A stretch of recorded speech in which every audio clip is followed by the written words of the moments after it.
Bonjour à tous et à toutes, c'est Monsieur Foxvolt pour une nouvelle vidéo. Dans cette vidéo, je vais faire du multijoueur sur Modern Combat 5, un jeu que j'ai récemment présenté.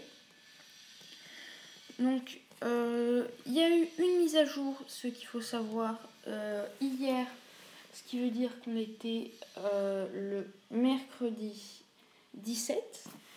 La mise à jour permet d'entrer dans des ligues, un peu comme dans le jeu Clash of Clans, ce qui nous fait gagner de l'argent, contrairement au jeu à Clash of Clans, bien évidemment. Donc c'est plutôt pas mal.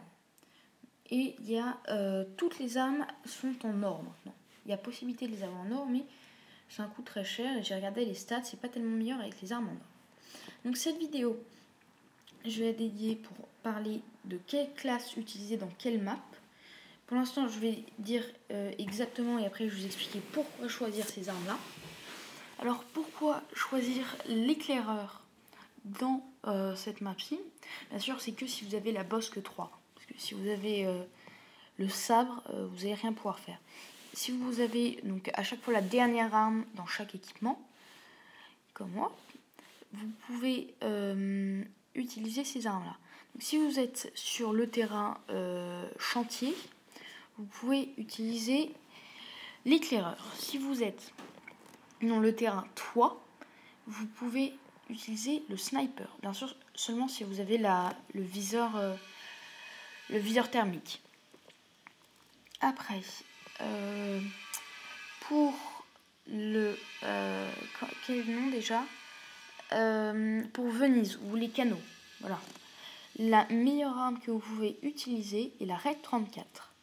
Car il y a de la moyenne portée, de la longue portée et de la petite. C'est en moyenne de la moyenne portée. Et c'est pour ça qu'il est qualifié la Red 34. Donc le commando. Le sniper dans le toit et le dernier, le C9, c'est-à-dire le fusil à pompe, donc le grenadier, lui était utilisé au mieux dans la dernière map, c'est-à-dire celle avec des sortes de toits et de côtés où vous pouvez monter et descendre.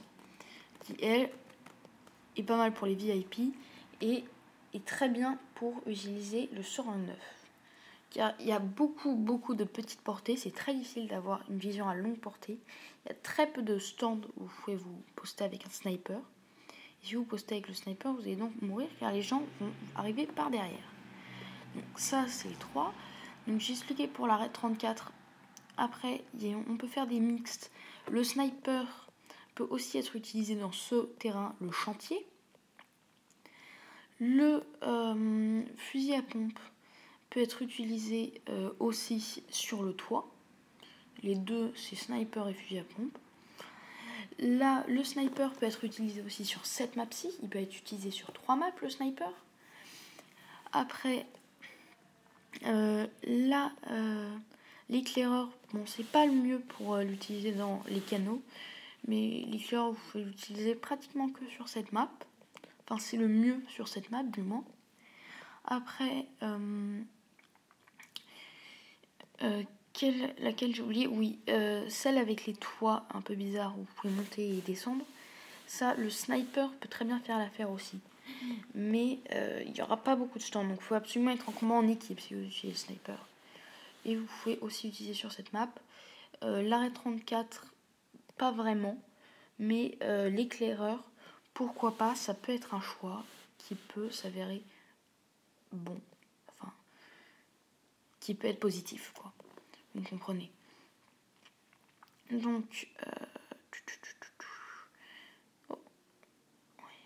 donc sur la mise à jour, il y a eu beaucoup de masques et beaucoup de blablabla.